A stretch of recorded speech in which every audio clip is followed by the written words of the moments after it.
Bienvenidos a una nueva edición de Caminando, el programa en el que cada miércoles analizamos la actualidad diocesana, en este caso en el espacio de entrevistas de nuestro programa, y con un invitado muy especial que acaba de aterrizar en Cantabria, que se ha bajado del avión y que ha venido directamente a los estudios de Popular Televisión. José María Albalaz, bienvenido a Popular TV y bienvenido a Cantabria.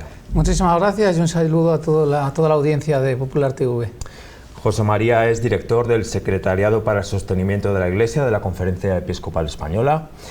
Es delegado de Economía de la Archidiócesis de Madrid desde hace apenas un año, en marzo se cumplirá un año. Y además es doctor en Comunicación y profesor de la Universidad San Jorge desde el año 2014. Bueno, José María, vamos a hablar de un tema que puede resultar a veces, bueno, pues incómodo, si quiere decirlo así, de tratar, pero que es muy importante, ¿no? El sostenimiento de la Iglesia. Es importante desmitificar este tema, ¿no? Por ejemplo, con temas como la X de la declaración de la renta, tan importante para el sostenimiento de la Iglesia y en el que todos podemos colaborar, ¿no? Más que un tema incómodo, yo diría que es una oportunidad, porque hay muchos, ya no diría solo prejuicios, sino desconocimiento, y evidentemente cuando uno no conoce sobre una determinada realidad, pues se da pábulo a que se hablen y se piensen muchas cosas. Entonces, toda la luz que podamos aportar a nuestra audiencia, pues encantados de poder colaborar. Es importante que detallemos aquí a qué proyectos se destina este 0,7% de la casilla del IRPF de la Iglesia. En general, ¿qué proyectos están soportados con esta X? Si se me permite una breve contextualización, porque quizás algunos se esté preguntando cómo se financia la Iglesia, ¿no? Y cómo la Iglesia vive, como se escucha en ocasiones en determinados foros, de las aportaciones del Estado. Entonces, aquí creo que es importante dejar claro desde el inicio que la Iglesia se financia a través de diversas vías, de distintas fuentes de financiación. La parte de la asignación tributaria es una de ellas, pero no la única. Diría en primer término que la Iglesia se sostiene gracias a las aportaciones voluntarias de los fieles. La colecta dominical, lo que el señor, la señora, el chico, la chica da en misa cuando va el domingo o entre semana, cuando lo estima, todas esas colectas. Las suscripciones periódicas, que tendremos oportunidad de hablar y que también van creciendo, pues personas que deciden, igual que pagan X euros al mes para una plataforma audiovisual, pues deciden pagar 5 euros al mes, 15, 20, los que sean, a su parroquia. Esa es la principal vía de financiación de la Iglesia en términos generales. A ellos se suman otras fuentes, y entre ellas está, como se apuntaba, la declaración de la renta, el mecanismo que se conoce como asignación tributaria, y que sobre eso pues encantado de profundizar. Decía que hay que desmitificar, por ejemplo, si hablamos de esta X de la renta, hay que desmitificar y hay que valorar, ¿no?, el trabajo que la Iglesia hace con estas aportaciones que se destinan directamente desde la contribución de los españoles. En general, ¿qué proyectos están apoyados? Y bueno, pues ¿nos puede poner algún ejemplo de estos proyectos que se apoyan con esta designación? Bueno, pues tienen nombres y apellidos, igual que las personas que son beneficiarias de los mismos y de las personas también que contribuyen, porque cuando hablamos de sostenimiento de la Iglesia tenemos que hablar también de ese tejido de miles de voluntarios que dan lo más importante y valioso que tiene una persona, que es su tiempo, que es su vida. Y la Iglesia no se sostiene sin esa aportación del tiempo, de las cualidades de tanta gente buena que da pues su tiempo, sus cualidades, sus dones, sus talentos. La asignación tributaria, ¿en qué consiste? Por hacer un breve resumen, pues cuando el contribuyente va a hacer la declaración de la renta, hay una casilla, que es la número 105, que pone Iglesia Católica, y puedes marcar una X o dejarla en blanco. Si marcas esa casilla, el 0,7% de tus impuestos van a ir destinados a financiar la actividad de la Iglesia. Y ahora ponemos esos nombres que se me preguntaba. Si uno no decide marcar esa casilla y la deja en blanco, es importante decir que ese dinero no queda en el bolsillo del contribuyente, sino que es el Estado el que decide qué hacer con ese 0,7% de la persona que está dejando la casilla en blanco. Por tanto, a veces se escuchan en algunas parroquias que tengo la oportunidad de compartir, de hacer algún coloquio, y dicen: no, yo no colaboro con la X de la Iglesia porque necesito ese dinero para mi familia. Pues dices, mira, ese es uno de los grandes mitos, es que ese dinero no queda en el bolsillo del contribuyente. O viceversa, uno dice que no contribuye en la colecta de la misa porque ya aporta a través de la X. Sí, pero no, porque de nuevo, pues gracias a que se marca, la Iglesia recibe ese dinero, pero no hay una aportación adicional del contribuyente, que, insisto, ese dinero va a ir, en su caso, a lo que decida el Estado, si se deja en blanco. ¿Cuál es ese viaje de la X? Es decir, desde que marcamos, primero, pues que libre y voluntariamente el contribuyente decida marcarla. Nosotros decimos que desde la Conferencia Episcopal que es un ejercicio de democracia fiscal. Cada año se somete a la Iglesia Católica a ese plebiscito donde si nadie marcara la casilla de la declaración de la renta se recibirían 0 euros. Los periodistas me preguntáis cuando se presenta la campaña ¿qué estimación tenemos? Digo, pues cada año partimos de 0, es decir, lo van a decidir los contribuyentes que confían en la Iglesia, que deciden colaborar. ¿Cómo sigue ese proceso una vez voluntariamente y de forma libre se marca? Pues ese dinero que se recauda a través de toda España, de las distintas delegaciones de Hacienda, lo recibe la Conferencia Episcopal Española. Si se me permite la expresión, hablaríamos de una hucha común donde va todo ese dinero, y la Conferencia Episcopal lo reparte entre todas las diócesis de España con unos criterios de solidaridad aprobados por los obispos, de tal forma que territorios que tienen menos recursos pues están recibiendo más dinero del que han aportado a esa hucha común. En el caso de la diócesis de Santander, pues hay años en los que está aportando a la hucha común más dinero del que luego recibe, y otros en los que por la coyuntura, las circunstancias, aporta menos de lo que luego está recibiendo. Ciertamente es muy evangélico ese sistema, ese reparto, para ayudar a los que menos tienen. Y una vez recibe la diócesis ese dinero, continúa el viaje, ya cada obispado, cada diócesis, en este caso en Santander, pues se decide qué hacer con ese porcentaje de dinero. Estamos hablando que en los ingresos de la diócesis de Santander cada año pues puede estar en torno al 35% de los ingresos. Y eso se reparte para sostener la actividad de la Iglesia. ¿De qué hablamos cuando hablamos de actividad de la Iglesia? Pues primero sostener al clero, es decir, cuando tenemos a sacerdotes 24 horas al día, 365 días al año en las parroquias, visitando enfermos, estando a disposición cuando se llama para llevar una comunión a un domicilio, en la misma parroquia, es decir, todo eso, pues el sacerdote tiene un sustento que aquí nadie se piense que se habla de grandes cantidades, sino que en general es el salario mínimo, que no es un salario, sino que se entiende que es ese sustento para que el sacerdote pueda mantenerse. Luego hay una aportación directa también a lo que es la actividad de la Iglesia desde el punto de vista del anuncio, la celebración y la vivencia de la fe. Y aquí tenemos el folleto, la revista Nuestra Iglesia, que en el pasado mes de noviembre se ha repartido por todas las parroquias.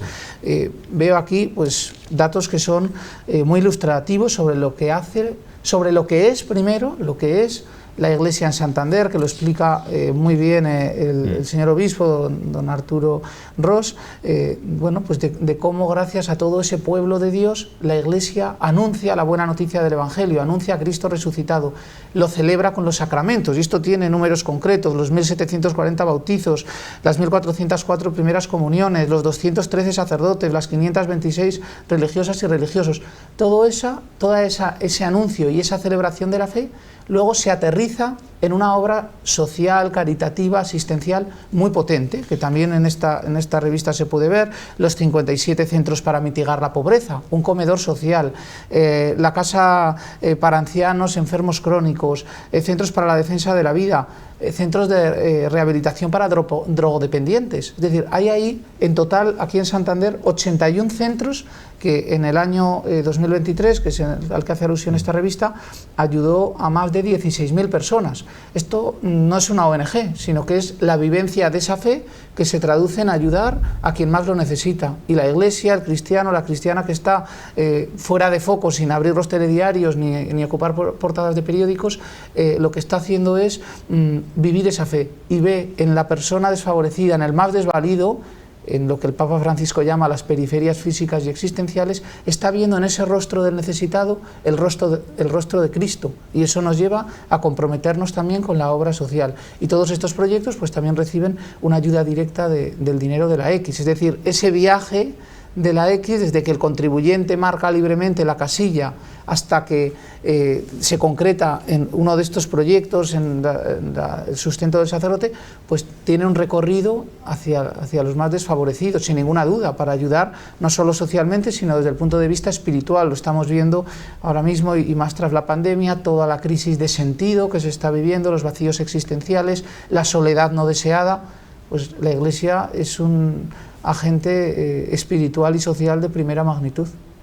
Y para traducir esos resultados, para hacer ese camino, ¿no? Ese camino desde que se marca la X hasta que llega a las personas y tiene efecto en las personas, es importante, muy importante la comunicación que desde la Conferencia Episcopal Española, si me permite, bordan.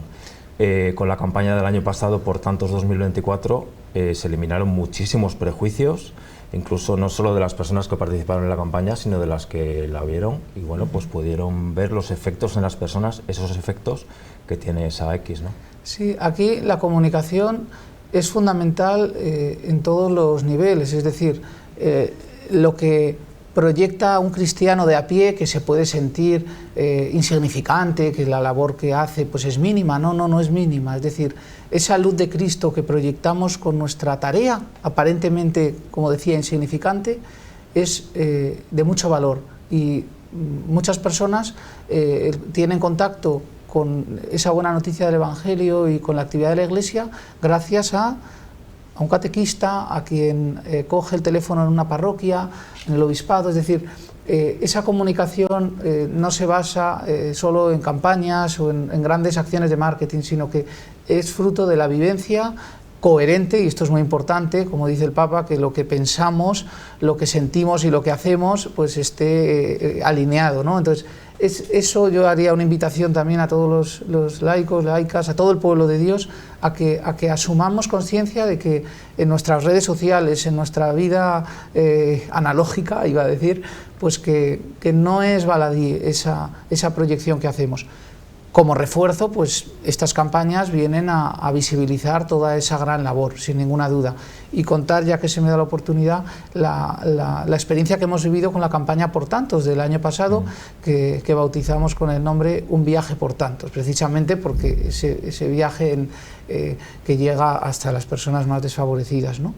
Y conscientes de que hay todavía muchos mitos, de que por desconocimiento pues hay gente que sigue pensando la Iglesia rica, la Iglesia opaca, ¿dónde va este dinero? Esto no está claro. La Iglesia no es una empresa, ni tiene como objetivo maximizar beneficios ni ganar dinero, sino que única y llanamente lo que quiere es o necesita conseguir los recursos que exigen el desarrollo de su misión. Es decir, para anunciar, celebrar y vivir la fe, pues necesitamos unos medios materiales, y por tanto para que desde un comedor social, desde una casa de ancianos, desde una parroquia, que se dé la catequesis, que se atienda a una persona, necesitas espacios, y todo tiene un coste, desde que nos levantamos hasta que nos acostamos. Se ve muy claro con las catequesis cuando llegan padres de primera comunión, y es bueno explicarles, ¿no? Nosotros no somos una actividad extraescolar, la catequesis no se va a cobrar, pero sí que es bueno saber cuánto cuesta abrir una parroquia al día, porque luego queremos que nuestros hijos estén con la calefacción, como es lógico, y que no se mueran de frío en la catequesis, pero todo eso tiene un coste y hay que explicarlo. Entonces, desde esa comunicación lo que vimos es que había mucho desconocimiento, e hicimos un llamamiento para que personas, no valen los de casa, sino que personas que no marcaban la X de la Iglesia y que no participaban habitualmente en la vida de la Iglesia, pudieran apuntarse a realizar un viaje, que es ese viaje por tantos, para conocer 5 proyectos de distintas diócesis que visibilizaban esa labor social y espiritual de la institución. Recibimos más de 250 solicitudes, se hizo un casting, cada uno mandó su vídeo explicando sus motivaciones. Algunos de los argumentos venían fruto de ese desconocimiento, y decíamos, esto es muy bueno porque tenemos la oportunidad, ¿no?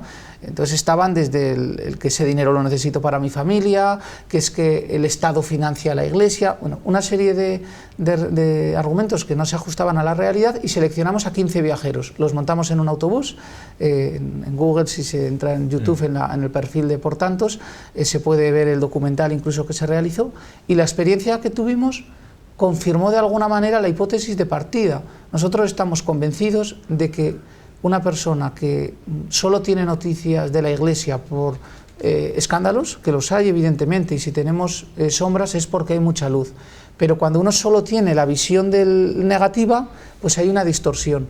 Y estamos convencidos de que cuando uno se acerca a la Iglesia, por las razones que sean, en general cambia de visión. Decimos que la Iglesia mejora en las distancias cortas. Entonces, en este viaje, después de 5 días en ese autobús, conociendo la realidad de 6 diócesis distintas, los viajeros lo que vimos es que automáticamente, al terminar, 3 de cada 4 cambiaron de opinión y dijeron, mira, pues a lo mejor esto de entrada habían vivido un viaje interior, porque conocer estas realidades te hacen también reflexionar, pero decían, aunque no creyera, yo quiero apoyar porque esto objetivamente tiene un impacto positivo al que yo quiero contribuir. Entonces, 3 de cada 4, ese porcentaje, ese 25% que se lo pensaba, pues no estaba cerrado, sino que dijo, bueno, voy a valorarlo, porque la verdad es que esto me ha derribado muchos de esos mitos que tenía en la cabeza. Y pensamos que hay una labor muy grande que tenemos que seguir realizando, de visibilizar lo que hacemos, insisto, no como una labor de publicitaria, de marketing, de caer en estrategias un poco antiéticas que se ven a veces en grandes compañías. En este caso no, el reto que tenemos es que se nos perciba como somos y con lo que hacemos, con sus luces y con sus sombras. El problema es que a día de hoy tenemos todavía una distancia entre lo que de verdad somos y lo que hacemos, todavía hay un desfase con cómo se nos percibe, que normalmente es peor.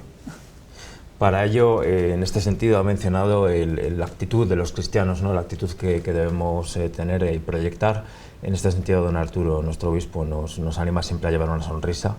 Y me ha recordado en las parroquias, ¿no? Cuando decimos, es que tenemos que salir a anunciar, pero tenemos que mostrar también, ¿no? Lo que hacemos dentro de las parroquias, lo que vivimos, y con esa sonrisa realmente proyectar que aquí dentro de las parroquias de la Iglesia, de las diócesis, se hacen cosas muy positivas. Bueno, insiste en ello don Arturo, incluso me comentan que en la catedral o en visitas a las parroquias tiene dinámicas precisamente para que los fieles podamos ser testigos de esa alegría del Evangelio, Evangelii Gaudium del Papa Francisco, quien dice también que no se puede ser cristiano con cara de vinagre, ¿no? Sí. Si estamos viviendo ahora el jubileo de la esperanza, que puede haber dificultades, las hay, motivos para el desánimo, por supuesto, pero tenemos una esperanza fundada, y con esa esperanza de Cristo resucitado, pues las gafas, la lente que tenemos todos los cristianos es distinto, y no somos ingenuos, pero estamos viendo con unas gafas, con una luz y con una perspectiva que quien pues no tiene la suerte de haber descubierto todavía la fe, pues no tiene. Y eso tiene que ser diferencial, evidentemente, en cómo nos comunicamos, en cómo ayudamos al otro. Eso se tiene que palpar. Incidiendo un poco en este tema de la proyección que tenemos hacia el mundo, estamos en un cambio de época, realmente en una sociedad pues bastante cambiante.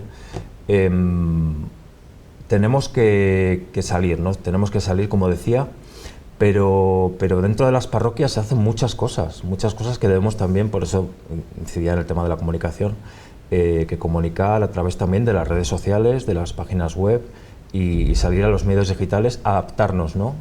Es la pregunta que le quiero hacer.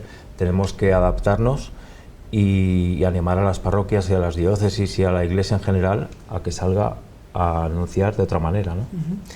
La labor que se realiza, y vamos, lo digo honestamente, con total humildad, ¿no? Pero cuando desde esas campañas de por tantos que se mencionaban y que hacemos, y en ocasiones trabajamos con agencias que no quedan muy lejos de la vida de la Iglesia, y cuando pones sobre la mesa unas cifras, cuando van a las parroquias a conocer de primera mano lo que se realiza, quedan decir, oye, esto es la Iglesia, pues esto no nos lo habían contado, esto no lo sabíamos. Entonces, lo digo con total honestidad, es que lo que se hace desde el obispado más pequeño de España hasta en una parroquia que pueda parecer insignificante, es que hasta la obra más reducida sería la gran obra del año de responsabilidad social corporativa de una mediana o gran empresa de nuestro país. Esa es la realidad.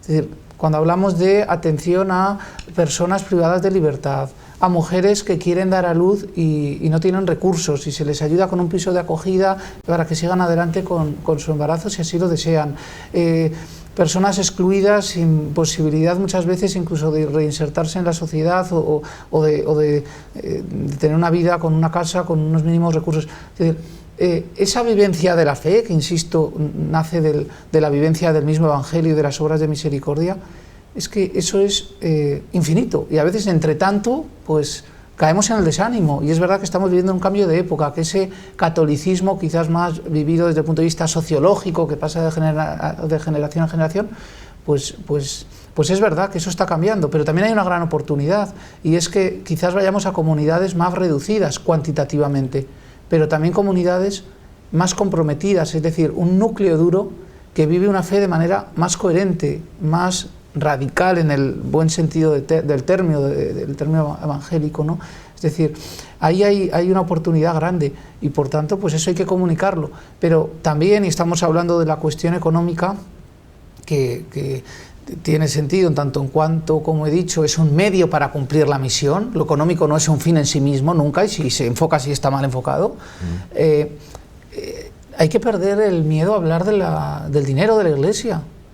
Es decir, vemos que en aquellas comunidades, aquellas parroquias que rinden cuentas, que muestran a sus fieles las necesidades que hay, esas comunidades logran fieles más comprometidos y obtienen normalmente los recursos que necesitan para cumplir su misión.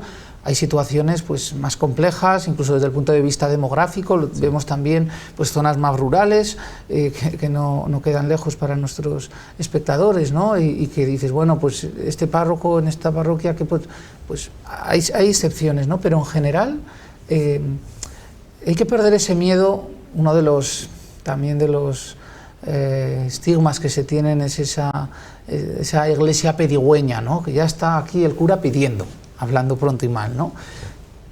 Bueno, primero, a lo mejor el que tiene que salir a pedir no es el sacerdote, y es un miembro del Consejo Económico.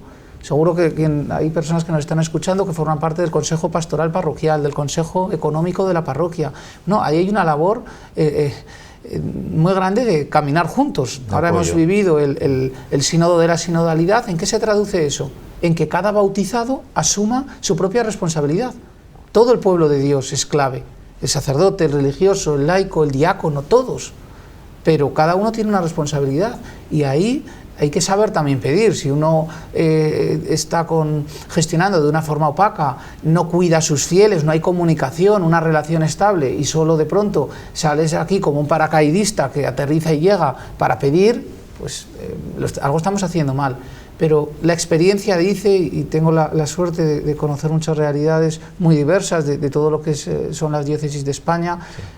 Y en general, cuando vas a los sitios dices, wow, qué bueno, ¿no? Todo esto que se está haciendo. Y tenemos muchos ejemplos de esas parroquias que a lo mejor cuantitativamente no son muy numerosas, o están insertadas en barrios que uno diría, yo vengo ahora de Madrid, y tienes parroquias en Vallecas que dirías, no, esto no se puede sostener, ¿no? Y incluso el sustento del sacerdote lo está aportando la comunidad, donde cada uno da, en la medida de sus posibilidades, el tiempo que tiene, para con ese tiempo hacer rendir los talentos y los dones que Dios le ha dado. Da su oración para sostener a la comunidad con su oración, da su dinero, mayor o menor, pero hay ahí una pedagogía y un gesto en dar ese donativo, por insignificante que pueda parecer, que es muy ilustrativa. Entonces, cuando estamos contando en la parroquia lo que hacemos, hay una relación fluida, se felicita el cumpleaños, el aniversario, bueno, pues se vive, que en general, pues esto lo vemos con párrocos muy carismáticos que muestran esa alegría del Evangelio con su rostro, con su voz, con sus manos. Bueno, pues todo eso tiene luego un impacto directo en el sostenimiento de la Iglesia, porque se está logrando una comunidad que se siente parte. Creo que esto es esencial. Y nos pasa a todos, ¿no? Todos nos gusta sentirnos parte de nuestra familia parroquial, que cuenten con nosotros, que se nos pida opinión, que se nos dé oportunidad también de equivocarnos. Cuando eso se vive y los fieles se sienten parte de la comunidad, normalmente problemas de sostenimiento no hay, normalmente, ¿eh? Además de este pues apoyo en las parroquias, ¿no?, de los fieles, tenemos herramientas en la Iglesia bastante interesantes, como es el portal donamiglesia.es, en el que nos va a explicar un poquito, pues cómo funciona, pero ya puedo decir que pues podemos donar directamente a nuestra diócesis, a nuestra parroquia, seminarios, a la conferencia, a la Iglesia en general, a la conferencia episcopal. ¿Cómo funciona? Y pues cómo puede beneficiarse también de esas desgravaciones, ¿no?, que hay que decirlo, para los donantes. Sí, en la diócesis de Santander hay 615 parroquias. Pues a través del portal donoamiglesia.es se puede donar a cualquiera de estas comunidades, a la parroquia de mi pueblo, aquellos a lo mejor que nos vean a través de internet y vivan fuera, que esto hay también en muchos casos, que uno emigra y de pronto dice, no, yo quiero tener mi donativo anual a la parroquia de mi pueblo, a donde... Pues, se puede donar a cualquier parroquia de España. Estamos hablando de, en total, entre parroquias, diócesis, seminarios, más de 24.000 entidades. El portal es donoamiglesia.es y en nuestro caso, aquí en Santander, 615 parroquias. Es tan sencillo como entrar en esta URL y decidir qué tipo de donación se quiere hacer. Si es puntual o si es recurrente. Y si es, en ambos casos, pues la cuantía. Digo la de recurrente porque ahora mismo en este portal el 70% aproximadamente de las donaciones que se hacen son recurrentes. Esto es muy importante para ayudar a la planificación económica financiera de las parroquias, porque comienzas el año sabiendo qué base de ingresos tienes, al menos garantizado, para poder enfocar la labor pastoral y las actuaciones que sean necesarias de una manera u otra. Entonces, esto es muy importante decirlo, porque creo que a veces hay también un gran desconocimiento, que cuando uno está donando a la Iglesia, que está sujeta a la ley de mecenazgo, esto no es un privilegio de la Iglesia, ni una desgravación exclusiva para las parroquias, sino que el Estado entiende que hay una serie de entidades de muy diversa índole que realizan una aportación al bien común que es importante y que ahorran también al Estado pues mucho dinero. Entonces hay una ley de mecenazgo, por resumir, en la que están, como decía, entidades muy diversas, federaciones deportivas, asociaciones culturales, fundaciones solidarias, y ahí entran también las parroquias. Entonces, ya digo, no es un régimen fiscal exclusivo para la Iglesia, y lo que permite es que el que dona a una parroquia, o el que dona a Cáritas, o el que dona a otras entidades de la Iglesia, está obteniendo una desgravación fiscal del 80% por los 250 primeros euros que done. Es decir, yo dono a mi parroquia 250 euros al año, mensualmente o con un pago único, como cada uno estime, y de esos 250 euros que la parroquia va a recibir, yo como donante me voy a recuperar 200 euros en la siguiente declaración de la renta. Si uno dona 1.000 o dona 400, lo que se aplica a la cantidad que supera los 250 se aplica ya un 45%, depende luego ya si es recurrente o no, pero ahí también continúa habiendo una desgravación, porque no es acumulativa. Si uno está donando a varias ONG sujetas a esta ley de mecenazgo, pues el 80% es para los 250 primeros euros, ¿no? Pero esto no se conoce, y para la parroquia pues formalizar una suscripción pues es decisivo, y lo que estamos viendo en este portal donoamiglesia.es es que cada vez más gente está apostando por esta fórmula. Automáticamente, como donante, te llega, cuando vas a tener que presentar la declaración de la renta, pues también te llega tu certificado de desgravación. Esto facilita mucho la labor a las parroquias, que no tienen que estar elaborando ese certificado. Pues es un servicio que se aporta desde la Conferencia Episcopal a las diócesis y a las parroquias para que facilite la gestión. Es una opción, no una obligación. Muchas parroquias tienen también Bizum y otros elementos, la transferencia por cuenta bancaria, pues cada uno ve cuál es la mejor fórmula, pero yo invito, como se va acabando el tiempo, a que los que nos escuchan pues puedan plantearse 3 preguntas, ¿no? Si tratan de vivir su fe de una manera u otra, pues que se hagan 3 preguntas. ¿Cómo estoy invirtiendo el tiempo que Dios me ha regalado? Que no sabemos cuánto va a durar, pero lo tenemos y es un regalo.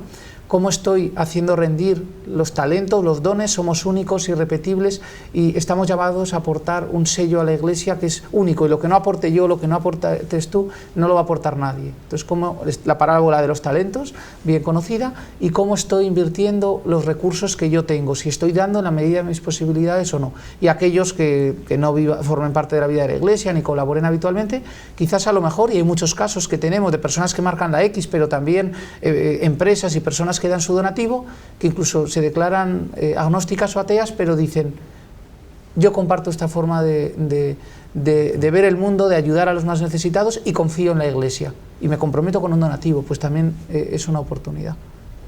Pues José María Albaraz, efectivamente se nos acaba el tiempo, como bien adivinado.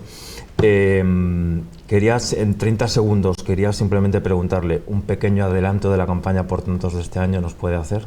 Sí, la vamos a presentar en torno al 20 de marzo y puedo adelantar que va a haber una narrativa continuista con respecto al año pasado, que tuvimos un viaje por tantos, pues en torno a ese viaje va a haber una aplicación local en todas las diócesis de España que va a permitir pues, que en lo concreto todo el mundo allá donde esté pueda comprobar de primera mano que el impacto de ese dinero que da la X de la Iglesia a través de la declaración de la renta es muy cercano y muy tangible, estés donde estés. Me da igual aquí en Santander que en Cartagena, en Huelva, que estaba la semana pasada. Sí. Es decir, ese impacto está cerca de ti, estés donde estés. Pues José María Albalaz, muchísimas gracias por su movilidad, por haberse bajado prácticamente del avión para venir a los estudios de Popular Televisión, como decía al inicio de la entrevista. Y buena estancia en Cantabria y muchísimas gracias de nuevo por habernos aportado luz sobre un tema tan importante. Un placer y hasta la próxima. A ustedes muchísimas gracias por habernos acompañado en esta edición de Caminando. Les esperamos el próximo miércoles a partir de las 9:30 de la noche aquí en Popular Televisión. Un abrazo.